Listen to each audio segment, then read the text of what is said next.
India दुनिया की सबसे पुरानी सभ्यताओं में से एक है जो अपनी यूनिक ज्योग्राफी के साथ सबसे अलग दिखती है। साउथ एशिया में एक बहुत बड़ा पेनिनसुला जिसके नॉर्थ में हिमालय और साउथ में इंडियन ओशन है। इसका पूरा लैंड मास नॉर्दर्न हेमिस्फीयर में आता है जो इसके क्लाइमेट और सीजन को शेप देता है। इक्वेटर के नॉर्थ और प्राइम मेरिडियन के ईस्ट में इंडिया की पोजीशन इसे ट्रॉपिकल और सब ट्रॉपिकल क्लाइमेट देती है जो डाइवर्स लैंडस्केप और कल्चर को सपोर्ट करता है। कंट्री का साइज और लोकेशन इसे एक सबकॉन्टिनेंट बनाता है जिसमें डेजर्ट और प्लेन से लेकर फॉरेस्ट और बीच तक सब कुछ है। ग्लोब पर इंडिया की प्लेसमेंट को समझना इसकी हिस्ट्री, एनवायरनमेंट और ग्लोबल सिग्निफिकेंस को अप्रिशिएट करने के लिए बहुत इंपॉर्टेंट है। इसके सटीक कोऑर्डिनेट्स इसके क्लाइमेटिक जोन और स्ट्रेटेजिक इंपॉर्टेंस को डिफाइन करते हैं। यह इंडिया की बाउंड्री, साइज और इसकी यूनिक पोजीशन के एडवांटेज को एक्सप्लोर करने का बेस है। इंडिया 8 डिग्री 4 N से 37 डिग्री 6 N लैटिट्यूड और 68 डिग्री 7 E से 97 डिग्री 25 E लॉन्गिट्यूड तक फैला हुआ है, जिससे नॉर्थ और साउथ के बीच में क्लाइमेट में बहुत ज्यादा डिफरेंस आता है। अरुणाचल प्रदेश में सूरज गुजरात से लगभग 2 घंटे पहले उगता है, इसलिए इंडिया 82 डिग्री 30 E पर बेसिड एक सिंगल स्टैंडर्ड टाइम का यूज करता है जो मिर्जापुर से होकर गुजरता है। ट्रॉपिक ONF कैंसर इंडिया के बीच से होकर गुजरती है, इसे ट्रॉपिकल और सब ट्रॉपिकल जोन में डिवाइड करती है और इसके क्लाइमेट को शेप देती है।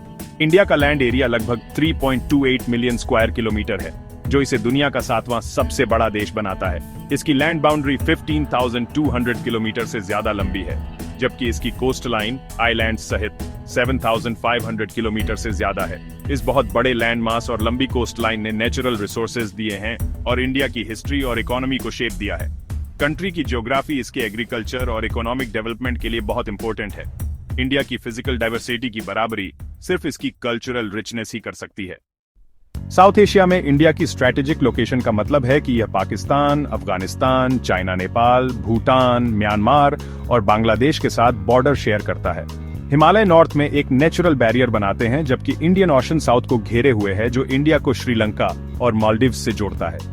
इंडियन ओशन में इंडिया की सेंट्रल पोजीशन ने इसे यूरोप, अफ्रीका और ईस्ट एशिया को जोड़ने वाले ट्रेड रूट्स का हब बना दिया है। डेक्कन पेनिनसुला ओशन में फैला हुआ है जो इंडिया को बेजोड़ मैरीटाइम एक्सेस देता है।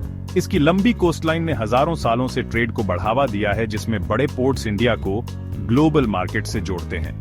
ये ज्योग्राफी इस रीजन में इंडिया के इकोनॉमिक और स्ट्रेटेजिक इन्फ्लुएंस का बेस है। इंडिया की लोकेशन इसकी फॉरेन पॉलिसी और ग्लोबल रोल का एक इम्पोर्टेंट हिस्सा है। सी रूट्स तक इसकी पहुंच लगातार इसकी ग्रोथ और कनेक्टिविटी को बढ़ाती है। इंडिया के बहुत बड़े नॉर्थ साउथ और ईस्ट वेस्ट फैलाव से बहुत डाइवर्स सबकॉन्टिनेंट बनता है। क्लाइमेट, लैंडस्केप और कल्चर। हिमालय फर्टाइल प्लेन को पानी देते हैं, डेक्कन प्लेटो मिनरल्स से भरपूर है और कोस्ट लाइन फिशिंग और ट्रेड को सपोर्ट करती है। इस नेचुरल वेल्थ ने इंडिया की इकोनॉमी को बढ़ावा दिया है और सदियों से इसकी पॉपुलेशन को सपोर्ट किया है।